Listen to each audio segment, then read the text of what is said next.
We're very happy. Ito ang sagot ng aktor na si Jericho Rosales nang matanong siya kung kumusta ang kanyang love life. Very supportive of each other. Dagdag pa ng aktor na ang tinutukoy ay ang girlfriend na si Janine Gutierrez. Maraming positibong salita ang sinabi ng aktor patungkol kay Janine at sa pamilya nito. Dagdag pa ng aktor na maganda at masiyahin ang pamilya ng aktres kaya nag-e-enjoy siyang kasama ang mga ito kahit sa mga simpleng gatherings lang. Naibahagi din ni Jericho na advantage yung pagiging pareho nilang artista dahil napag-uusapan nila madalas yung mga goals nila as an artist, kung paano pa mas mapapabuti yung acting skills nila and yung mga dreams nila. Naikwento din ng aktor na katatapos lang ng taping ng proyekto ni Janine at very proud siya sa girlfriend sa dedication nito sa work.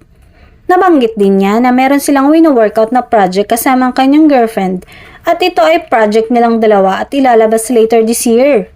Pero hindi nagbigay ni katiting na clue ang aktor sa proyektong yon pero nasabi niyang film ito. Sisimula na daw nila ito once na matapos ang ginagawang proyekto ng aktres.